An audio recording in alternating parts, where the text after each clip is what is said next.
Ladies and gentlemen, welcome to another Istanbul Aydın University Blockchain Talks webinar. It is the first webinar in 2024. So therefore, I wish to all our participants a very happy, fruitful, and healthy new year.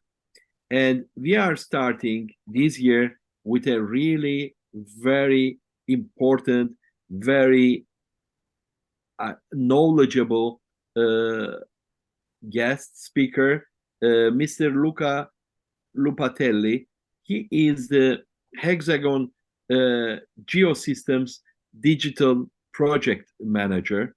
He is really very well known in his infrastructure, I would say, because everybody, when I said that Luca will be our guest speaker in January, many friends in this infrastructure, they really show their big interest as well, their, I would say, admiration. So I'm very happy to have Luca Lupatelli here today, and he's going to talk about transcending realms, which is bridging the physical world into the metaverse.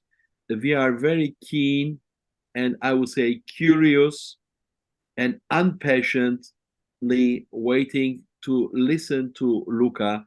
Luca Lupatelli, Luca, dear Luca, I'm welcoming you again to our webinar, and you have the floor.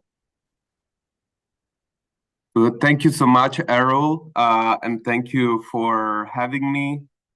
Even from my side, I want to wish Happy New Year and wish you everybody all the best. Thank you again for the nice word. And for the nice introduction, of course. I just moved to a little agenda that I prepared to share with you today. I'm going to just briefly talk about myself, talk about Hexagon. Then we are going to have a look quickly how the metaverse evolved in the past 2-3 years.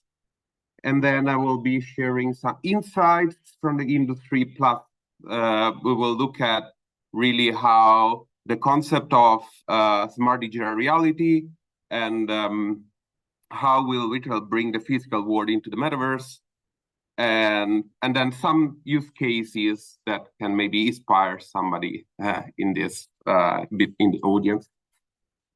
So just go next. Who I am? I think Erol, you already introduced me nicely. Thanks. I was graduated in Italy in 2009 and specialized in business marketing and advertising.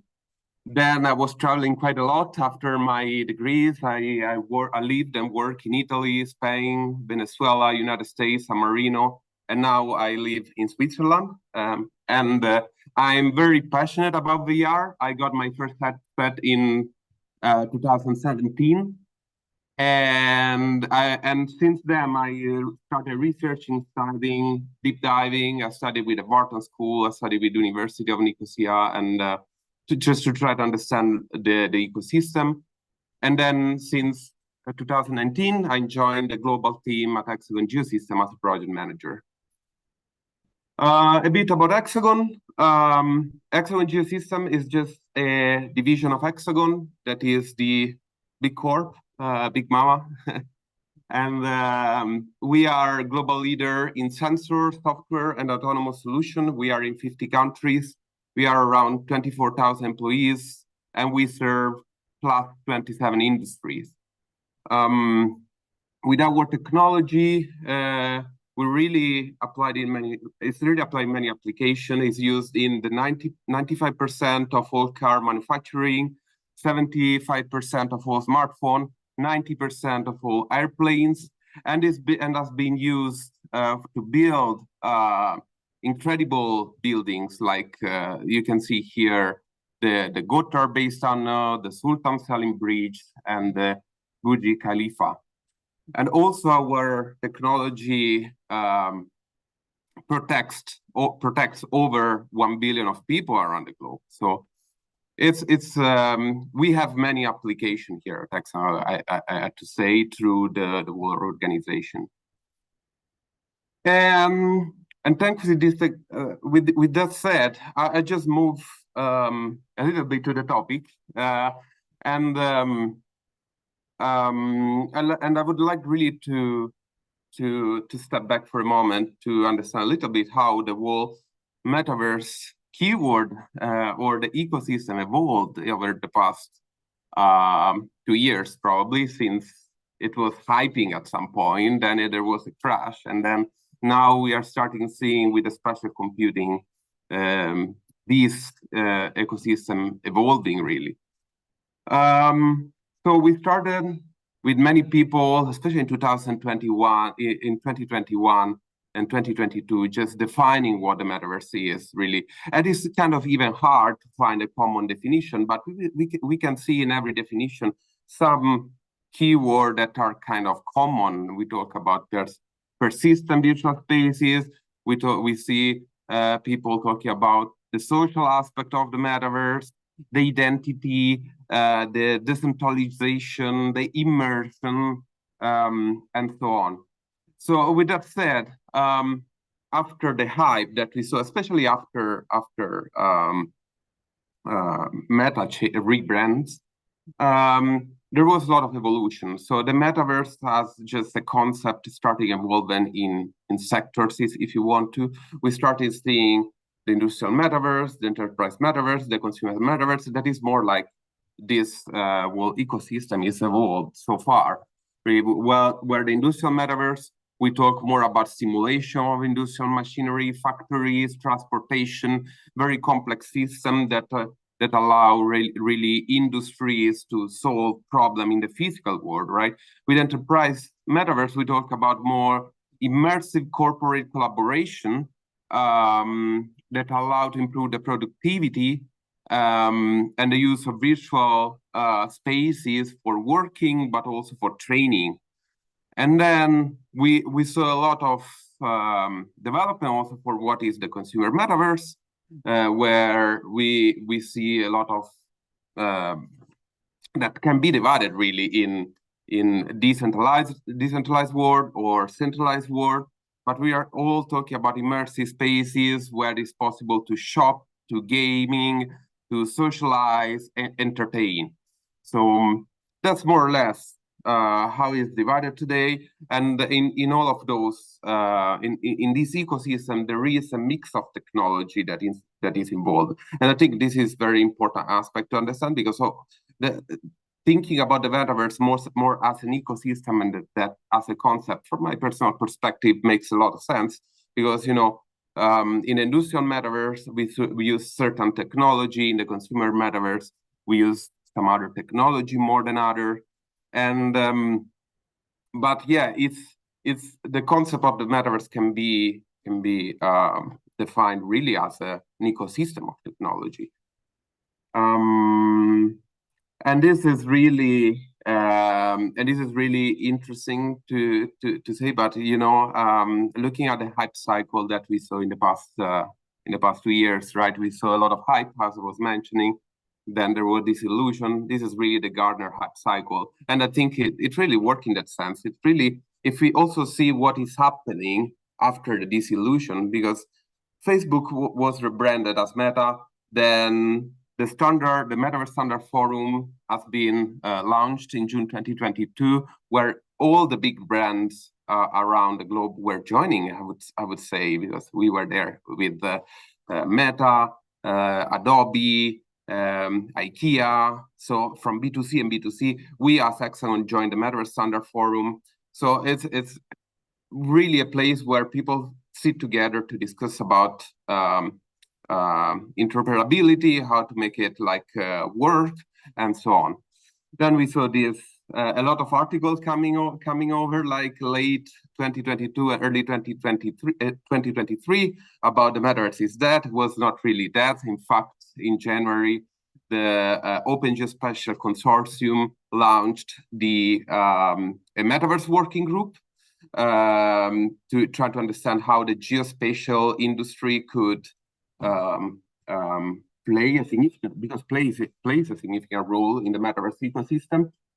And then we saw that this keyword metaverse was kind of take more shape when Apple announced the Vision Pro. So we will see now what is going to happen this year with the whole spatial computing topic, but it's going to be probably interesting to see the evolution. And then also another important thing that happened during leaving the disillusion phase and moving into the productivity phase was the foundation of the Alliance for OpenUSD. If you are not familiar with the USD, we can consider it like the HTML of the metaverse, right? And in this this alliance are really keen in order to understand and to build together this new format, really.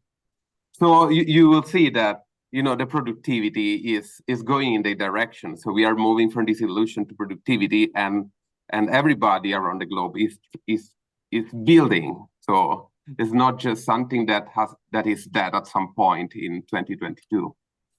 And here I like to share this slide just to see even how things were built over the past 18 months, right?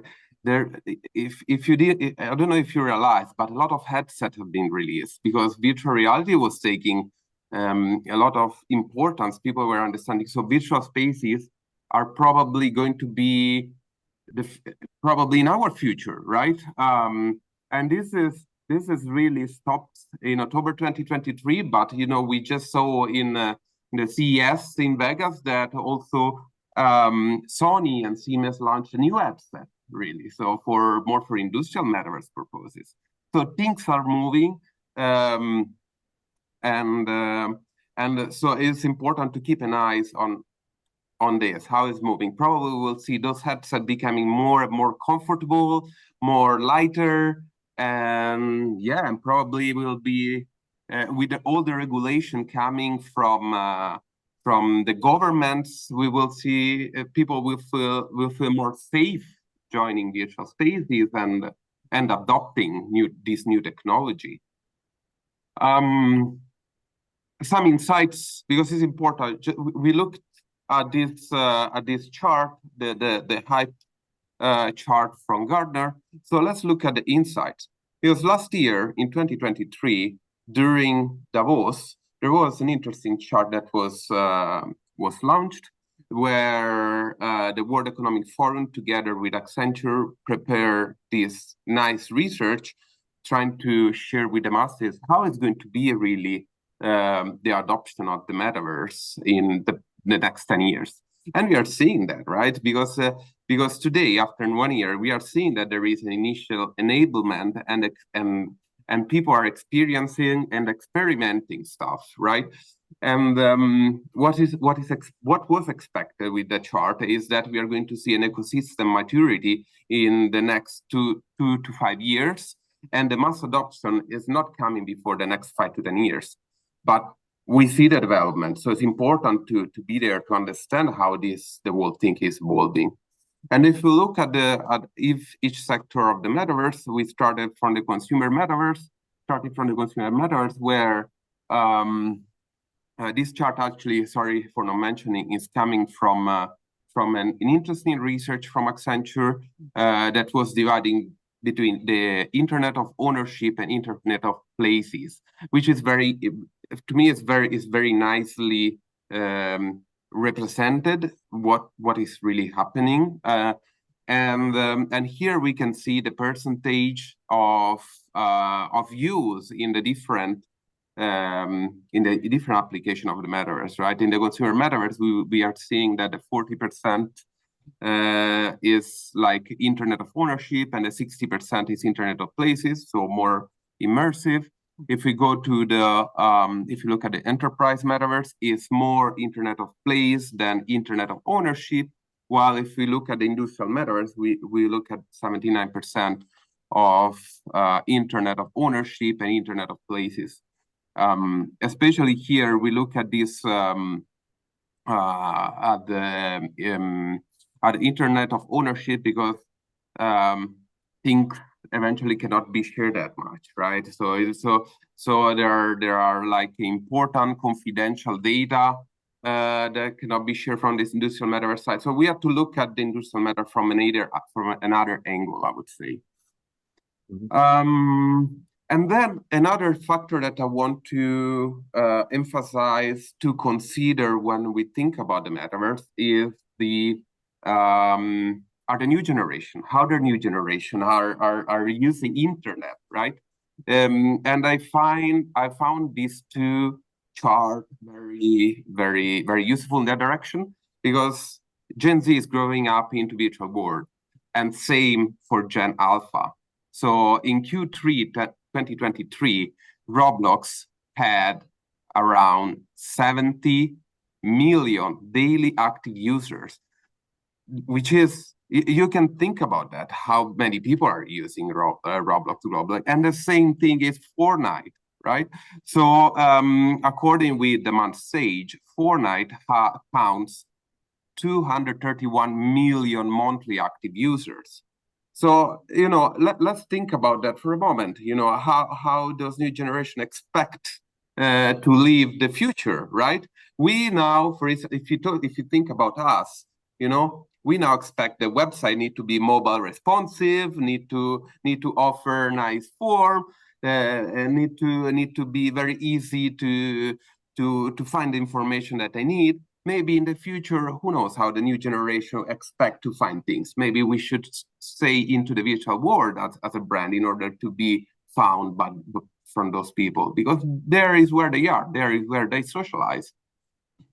And with that said, you know, after that, bringing from the definition of what the metaverse became in the past 18 months, then we look at some insights, and then I'm going to share with you, you know, what we mean when we say bringing the reality to the metaverse, or better, bringing the physical world to the virtual world. So as I was mentioning before, the geospatial context is really important in that perspective. There was a report that was launched recently at InterGeo 2023, where there were analyzed really the next steps for bringing physical reality into the virtual reality. And that I really encourage, if you are curious, if you want to learn more about that, this is can be downloaded easily. And also, I don't know if you guys read his book. It's very interesting. It was highlighting really, and we look from the Hexagon perspective, really how, thanks to laser scanning, we are now really grabbing the physical reality and moving it into the virtual spaces, right?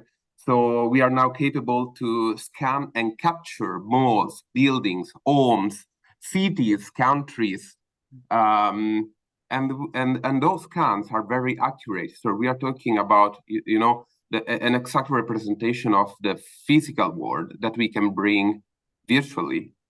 And with that said, at Hexagon, there was, thanks to our technology brought together, we defined the concept of smart digital reality. That is how we contribute to the space. I'm going to share with you this video. Reality is not what it used to be. It's digital and data-driven. Its potential is infinite. It's an experience both rich and engaging, immersive and real. It's the digital leap forward that will make all the difference.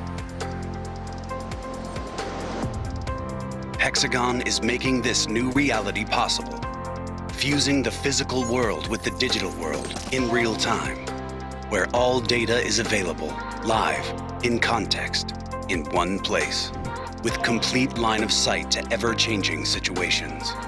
The result, a smart digital reality far superior to any digital twin, capturing all the essence of the real world, fusing all the data to the digital world, any place, any object, any workflow. Our reality capture and positioning technologies measure and digitize all things and places. Every machine, every city, every situation. Our sensor software systems design, simulate, and analyze all things and places. Every building, location, every event, every scenario. We're putting to work the endless mountains of data created every day, autonomously, removing uncertainty, danger, and waste, bringing predictability to an unpredictable world. A smart digital reality will empower our customers to do their greatest work. It will free them to go far beyond what was ever thought possible, ensuring prosperity, safety, and sustainability to our planet. Hexagon, empowering an autonomous, sustainable future. So, and that's basically how we approach the space really here. With the smart digital reality, we see a feedback loops that is needed between the real and the digital world, where reality capture technologies enable the digital capture of the physical world, while position technologies enable the location, tracking, navigation to control anything and everywhere, while with designed simulation technologies, we enable the design replication of the real-world scenarios in virtual environment. And with the location intelligence technologies, we enable active georeferenced intelligence of real-world situations. This will be helped thanks to autonomous technologies that will enable automation on any task, workflows, machine, or decision. So I think, and this is really the concept of digital twin, what we mean as a digital twin, that is not just a digital twin, not just a copy of something in the physical world, but is something that is simulated, that is the exact replica even of the scenario where that twin is present in the physical world. And with that, we believe that there are, yes, two worlds, but there is just one reality. Because at the end of the day, when we talk about virtual reality, it's still a reality. Even because when we access that world, it's real. So this is why we imagine the notion of feedback loops, really. Because we no longer think in terms of physical and digital, but as just one thing, basically. We also worked here with NVIDIA in the industrial metaverse concept, because we believe that industrial metaverse will play a significant role, and we will see probably more adoption in short term than the consumer metaverse in a short term, because there are already applications of the industrial metaverse.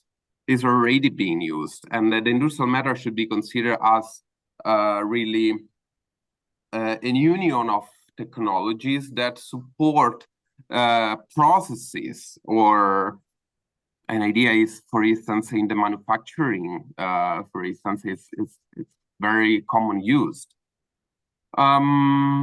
With that said, I just move on some use cases that can give you more an idea what we are talking about.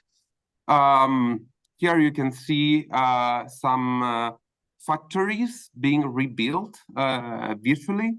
So capturing the facility thanks to regular scan really can represent how they look virtually. So but also they can be used for testing environment before to build it in the physical world. So you can build stuff virtually with the model, for instance, and you can simulate processes, for instance. This is, for instance, and this is really give you the idea where we are moving toward. This is a factory that has been completely scanned with a scanner, and you can see the quality of the images is pretty good, and we are moving in that direction where we will see really objects being defined by laser scanning. And this is another nice example of training. When we talk about enterprise metaverse stuff, I'll go to share with you this video to show you what we can do with an accurate data set.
And this is just how, for example, firemen can be trained before to go in the space, right? So that's very interesting, using virtual reality.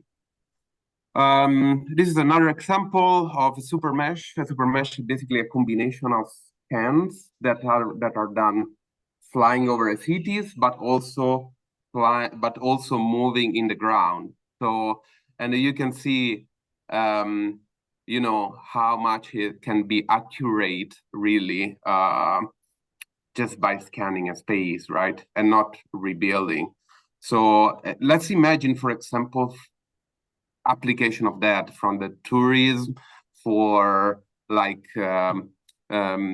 smart cities, or for, I don't know, just if people want to understand which businesses are present and where would they want to go somewhere and want to feel really the, you know, the physical places, right? The such a physical space is brought into the virtual space can be used also for virtual production.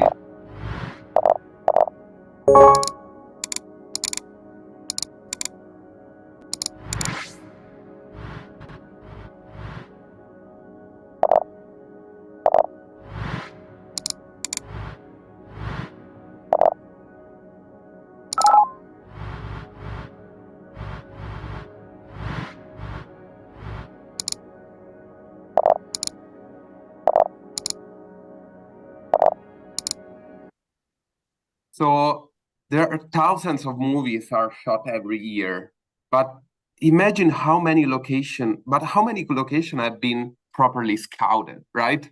So you can grab such kind of smart digital realities and test out, for instance, and test like film set and scene planning.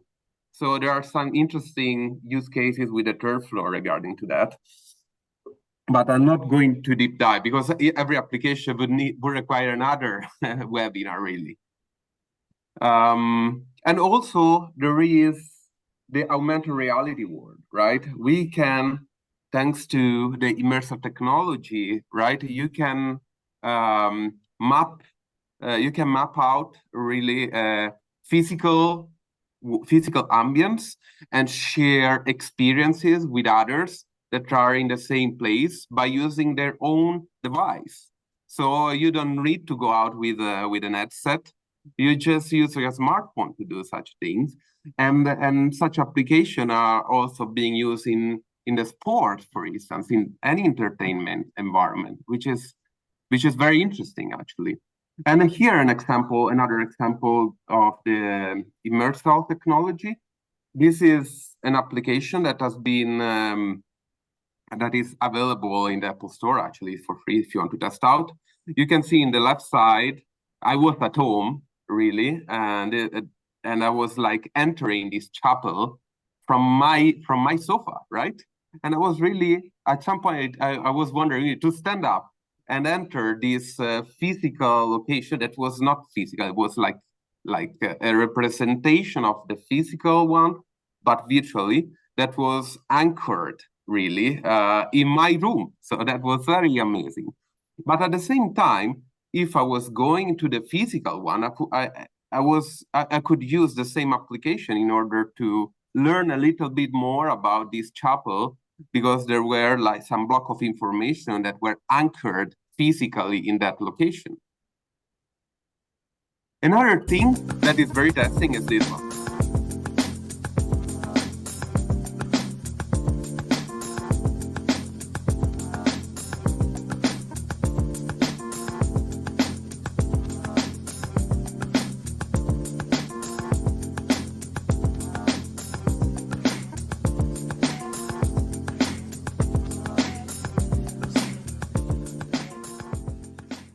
This is spatial.io, where we uploaded a scan from our technology, and we tested out with our team. Basically, we just jumped into this virtual space that was basically a scan of the physical one, but placed virtually. So, and we are seeing this application coming because people eventually want to experiment what happened physically sometimes. Of course, there are also applications that are more fantasy, but what we are talking today is more how to really bring the physical world into the virtual one. And with physical world, we mean something that is accurate, that is the exact copy of what is in the real world, in the physical world.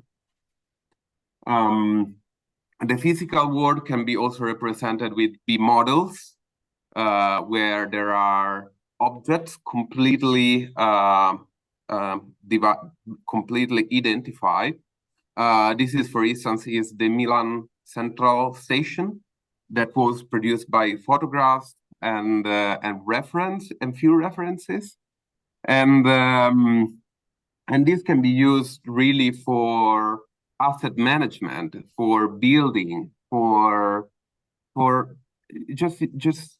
I think we can just imagine how many applications we can have with a super accurate BIM model of a physical location where each object is identified and can be really being taken and replaced with something virtually to see if something else fits better, if that store can be better located in another place, right? And then I'm going to go to the last slide, probably, because I'm going to show you something that is very interesting, what you can do once you get the physical world, thanks to this Reality Cloud Studio, which is a new development from HXDR that we released recently, but you can literally measure objects into the virtual environment. And the measurement are the exact measurement in the physical world, just to give you an idea.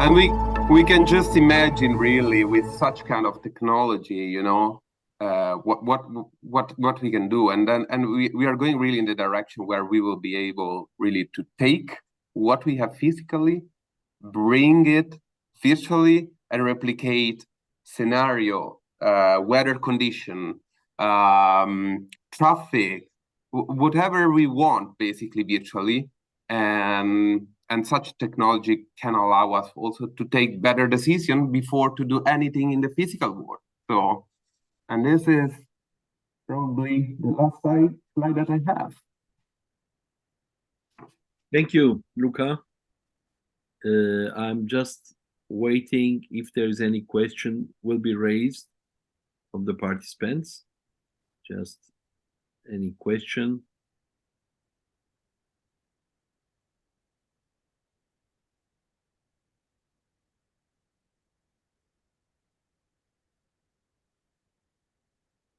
Okay, we don't have any question, but I would like to say, Luca, really, your presentation was very interesting, and it is we can learn from it, which is our aim at these webinars that we are organizing.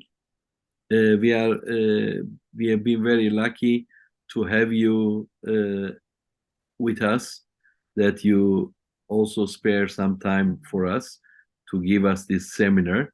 I'm very happy for it.